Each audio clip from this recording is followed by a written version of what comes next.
Selamat pagi Bapak, Ibu, dan saudara-saudari yang terkasih. Terima kasih atas kesediaan waktunya untuk mendengarkan katekese bersama orang dewasa yang akan saya bawakan pada hari ini. Dan tema katekese yang akan kita angkat dalam pembahasan katekese pada hari ini adalah nasihat bagi orang beriman. Tujuan diambilnya tema ini adalah agar kita semua mampu menyadari pengalaman hidup dalam menasihati dan dinasihati melalui terang sabda Allah, sehingga kita mampu menyiapkan diri untuk menyambut kedatangannya untuk yang kedua kalinya melalui proses pertobatan dengan menjalani hidup sesuai dengan kehendak Allah. Kemudian kita juga diharapkan untuk mampu mengamalkan nasihat-nasihat yang diberikan Tuhan dalam hidup sehari-hari, sehingga kita mampu menjalin relasi yang baik dengan Tuhan dan sesama untuk menciptakan suasana yang damai, baik di lingkungan keluarga, pekerjaan, dan gereja.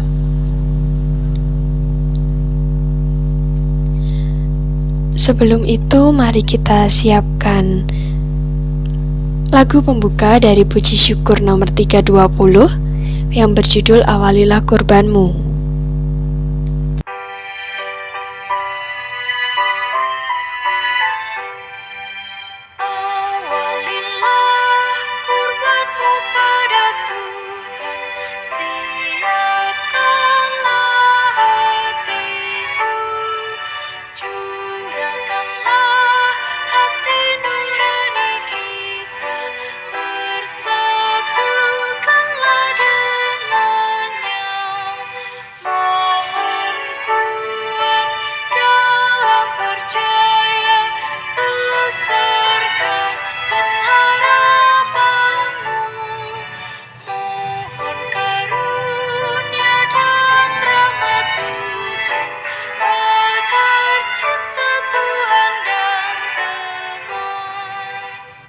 Baik Bapak, Ibu, dan saudara-saudari yang terkasih, selanjutnya kita buka kegiatan katekese pada hari ini dengan doa pembuka.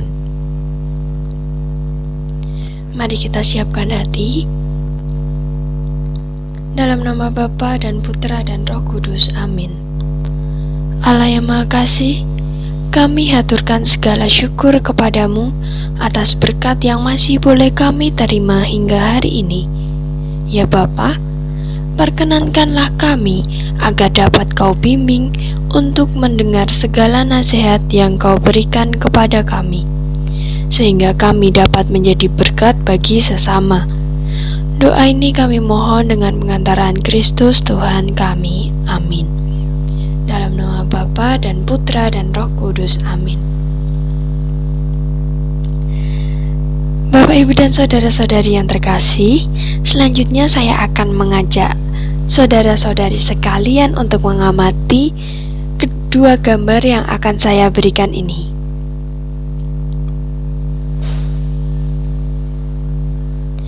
Mungkin Bapak, Ibu, dan saudara-saudari sekalian sudah tidak asing saat melihat gambar ini, dan mungkin Bapak, Ibu semua sudah pernah mengalami di situasi seperti ini. Untuk membantu apa maksud dari kedua gambar ini, maka saya akan memberikan beberapa pertanyaan. Yang pertama, apa yang ingin diungkapkan melalui kedua gambar tersebut? Yang kedua, menurut Anda, apa yang dimaksud dengan nasihat?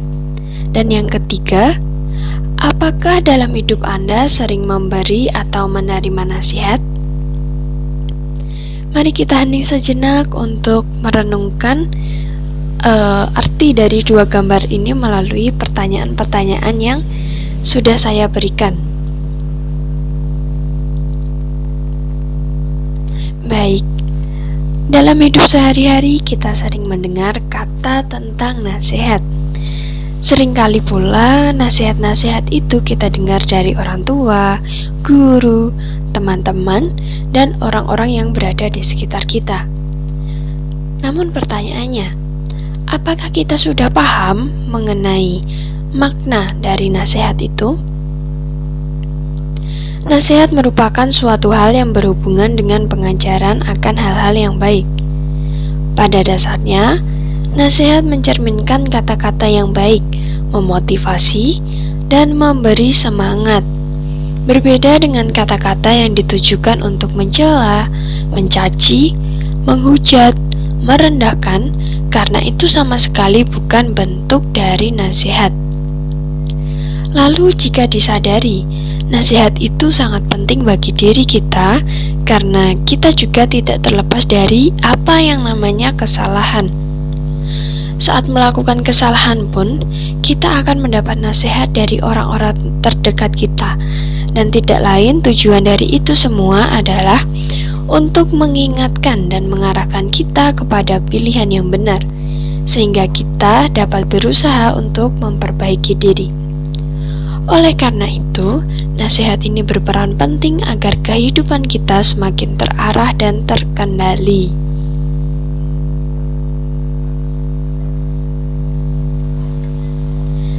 Selanjutnya, kita akan melakukan pendalaman mengenai tema kita pada hari ini melalui sharing bersama, sharing pengalaman bersama. Sharing ini akan dibantu dengan beberapa pertanyaan. Yang pertama, bagaimana sikap Anda dalam menghadapi suka duka saat diberi atau memberi nasihat? Lalu, mengapa Anda mengambil sikap tersebut? Dan mungkin dapat diberikan alasannya. Terima kasih, mari kita heningkan sejenak. Dan yang sudah memikirkan tentang pengalaman-pengalamannya, silahkan boleh di-sharingkan.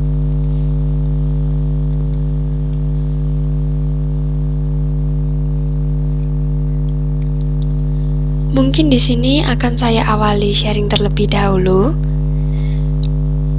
Pada waktu itu saya masih sekitar duduk di bangku SMP. Waktu pelajaran agama yang saya terima itu berbeda dengan sekolah di swasta Katolik lainnya.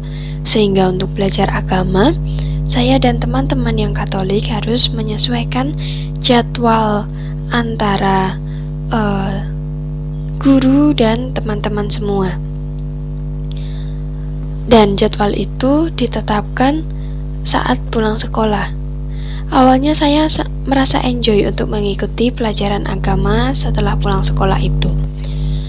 2 semester telah berlalu. Saat kelas 8 SMP, saya mulai merasa bahwa pelajaran agama setelah pulang sekolah akan menghabiskan banyak waktu, tenaga, dan sangat menguras pikiran. Dan terkadang apa yang disampaikan oleh guru pun tidak terserap dengan baik karena waktu sudah sangat sore dan posisi saya sudah lelah karena dari pagi saya sudah mulai belajar. Pulang sekolah kira-kira pukul setengah 4 sore dan harus melanjutkan pelajaran agama sampai pukul 5. Bahkan setelah itu masih ada les maupun kegiatan-kegiatan lainnya. Di sini awalnya saya sudah mulai berpikiran untuk bagaimana jika saya membolos pelajaran saja. Dan ternyata pikiran saya itu terrealisasi, sehingga di semester depannya saya menjadi jarang mengikuti pelajaran agama. Hingga saat itu orang tua saya ditegur oleh guru agama saya karena saya sering membolos. Setelah orang tua saya ditegur oleh guru agama saya, dan terutama mama saya langsung mengajak saya untuk berbicara berdua. Di situ saya menyadari bahwa apa yang dikatakan oleh mama saya adalah nasihat dan bukan bagaimana dirinya untuk meluapkan amarah. Saya mendengarkan kata demi kata yang dinasihatkan oleh mama saya. Saya sangat menyadari bahwa apa yang saya lakukan adalah suatu yang salah. Saya juga menerima nasihat dari mama saya itu karena saya memahami bahwa apa yang dinasihatkan oleh mama saya adalah suatu hal yang baik. Lalu saya meminta maaf untuk tidak mengulanginya lagi. Kemudian pada saat pelajaran agama berlangsung di hari selanjutnya, saya mengikutinya dengan baik dan meminta maaf kepada guru agama saya itu. Sebenarnya tidak hanya sekedar minta maaf saja, akan tetapi saya juga berusaha untuk dapat memperbaiki diri dengan rajin mengikuti pelajaran agama dengan baik. Demikian sharing pengalaman dari saya, bagaimana rasanya pada saat saya dinasehati oleh orang tua saya, terutama mama saya. Bapak, Ibu, dan saudara-saudari sekalian, setelah kita bersama-sama men-sharingkan pengalaman hidup kita tentang menasehati atau dinasehati, maka marilah kita membuka kitab suci dari 1 Tesalonika 5 ayat 11 sampai dengan 23 agar kita semakin memahami bagaimana pesan Tuhan Yesus kepada kita. 1 Tesalonika 5 ayat 11 sampai dengan 23. Karena itu, nasihatilah seorang akan yang lain dan saling membangunlah kamu seperti yang memang kamu lakukan. Kami minta kepadamu saudara-saudara supaya kamu menghormati mereka yang bekerja keras di arah kamu, yang memimpin kamu dalam Tuhan dan yang menegur kamu. Dan supaya kamu sungguh-sungguh menjunjung mereka dalam kasih karena pekerjaan mereka. Hiduplah selalu dalam damai seorang dengan yang lain. Kami juga menasihati kamu saudara-saudara, tegurlah mereka yang hidup dengan tidak tertib, hiburlah mereka yang tawar hati, belalah mereka yang lemah, sabarlah terhadap semua orang. Perhatikanlah supaya jangan ada orang yang membalas jahat dengan jahat, tetapi usahakanlah senantiasa yang baik terhadap kamu masing-masing dan terhadap orang-orang. Bersukacitalah senantiasa, tetaplah berdoa, mengucap syukur dalam segala hal, sebab itulah yang dikehendaki oleh Allah di dalam Kristus Yesus bagi kamu. Janganlah padamkan roh, dan janganlah anggap rendah nubuat-nubuat. Ujilah segala sesuatu dan peganglah yang baik. Jauhkanlah dirimu dari segala jenis kejahatan. Semoga Allah damai sejahtera menguduskan kamu seluruhnya, dan semoga roh, jiwa, dan tubuhmu terpelihara sempurna dengan tak bercacat pada kedatangan Yesus Kristus Tuhan kita. Bapak, Ibu, dan saudara-saudari yang terkasih, setelah kita mendengarkan dan meresapi bersama makna dari bacaan perikop ini 1 Tesalonika 5 ayat 11 sampai dengan 23, mari kita bersama semakin mendalami pesan dari Tuhan Yesus. Pendalaman ini akan saya bantu melalui pertanyaan pendalaman. Yang pertama, menurut Anda, ayat manakah yang sangat berkesan? Yang kedua, apa pesan yang ingin disampaikan Tuhan melalui firman Allah yang telah kita baca dan hayati bersama?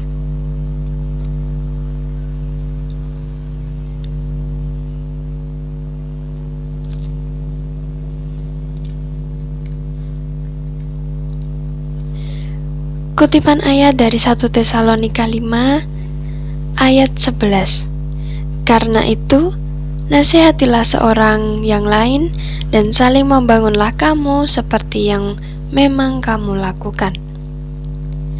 Dalam berbagai aspek kehidupan, yaitu dalam keluarga, masyarakat, tempat kerja maupun gereja, kemampuan untuk menasehati dan menerima nasihat adalah salah satu faktor penting untuk membangun kehidupan bersama yang lebih baik. Melalui firman ini, Tuhan ingin mendorong kita untuk membangun semangat agar kita bisa saling menguatkan sesama dan menjadi pribadi yang lebih baik lagi. Dalam 1 Tesalonika 5 ayat 11 sampai dengan 23 menguraikan tentang Yesus yang memberikan nasihat kepada setiap orang agar dalam keberlanjutan hidupnya dapat berjalan atas dasar kasih, damai, sejahtera, dan terarah sesuai dengan kehendak Tuhan, sehingga setiap orang siap untuk menyambut kedatangannya. Kasih Tuhan Yesus nyata kepada kita sungguh luar biasa. Segala berkat karunia yang diberikannya untuk kita agar kita dapat bergembira dan bersuka cita, maka sepantasnya kita sebagai murid-murid Kristus hendaknya dapat mendengarkan dan melaksanakan nasihat-nasihat yang diberikannya. Namun perlu diingat, pada saat kita memberi nasihat atau mengingatkan sesama, kita harus sadar bahwa kita tidak boleh merasa diri paling benar, sehingga kita tidak menjadi orang yang semena-mena saat menasihati orang lain. Kita ketahui melalui sharing pengalaman tadi, kita juga dapat menyebutkan bahwa sikap yang baik dalam memberi nasihat adalah dengan mengungkapkannya melalui bekal cinta kasih yang Tuhan berikan kepada kita. Sedangkan sikap yang baik saat diberi nasihat adalah mau mendengar dan tidak mengabaikan nasihat itu, karena bisa jadi nasihat yang diberikan orang lain kepada kita adalah salah satu cara Tuhan untuk mengingatkan kita agar dapat berubah menjadi pribadi yang lebih baik. Pada ayat yang ke-23, semoga Allah damai sejahtera menguduskan kamu seluruhnya, dan semoga roh, jiwa, dan tubuhmu terpelihara sempurna dengan tak bercacat pada kedatangan Yesus Kristus Tuhan kita. Sesungguhnya Tuhan menginginkan jika kita dapat mempersiapkan diri menjambut kedatangan Tuhan yang kedua kalinya dengan baik. Untuk itu, kita harus berusaha untuk berada di jalan kebenaran melalui proses pertobatan dengan mendengar dan melaksanakan nasihat-nasihat yang telah Tuhan berikan kepada kita. Maka dalam hidup kita harus kita isi dengan segala sukacita, kebahagiaan, dan tetap berusaha dan selalu mengucap syukur kepada Tuhan dalam segala hal. Kita senantiasa juga harus menjaga sikap dalam hidup bersama dengan Allah. Dan dari sinilah kita dapat mendapatkan sesuatu penghargaan dari Tuhan untuk hidup kekal bersamanya dan memperoleh damai sejahtera dalam hidup. Bapak, Ibu, dan saudara-saudari yang terkasih, setelah kita mendengarkan pesan dari Tuhan Yesus, maka selanjutnya kita akan membangun niat dan mewujudkan aksi atau suatu tindakan nyata dalam hidup sehari-hari. Saya akan memberikan waktu sejenak untuk Bapak, Ibu, dan saudara-saudari sekalian merenungkan niat-niat apa saja yang ingin dilakukan untuk kehidupan kedepannya dalam hal menasehati dan dinasehati.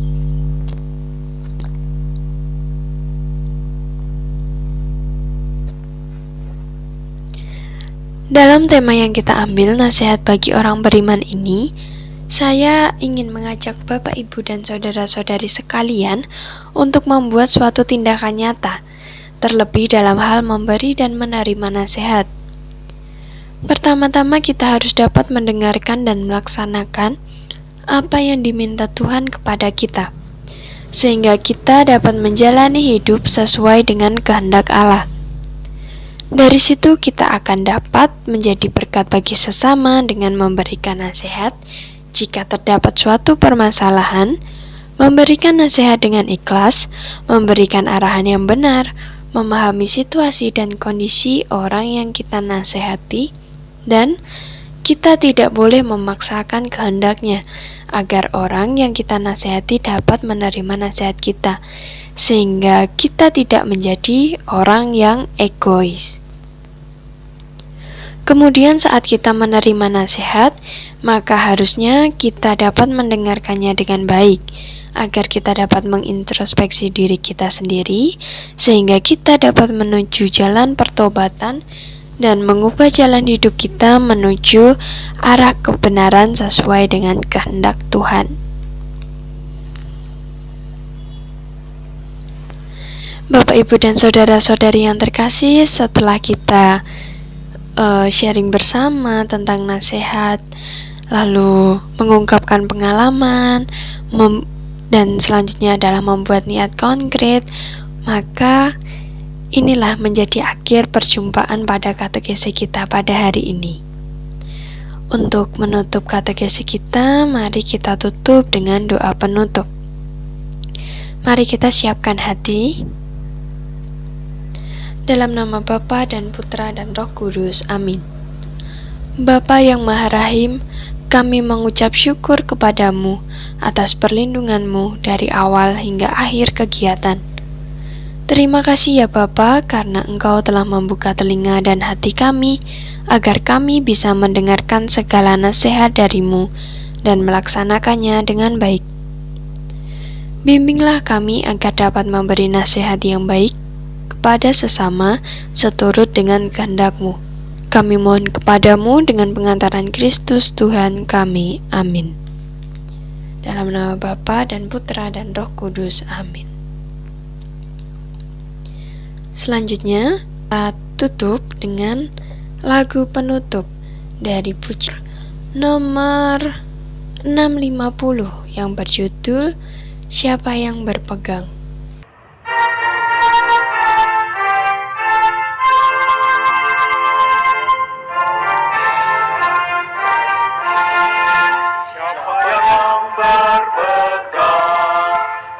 Sabda Tuhan dan setia mematuhinya,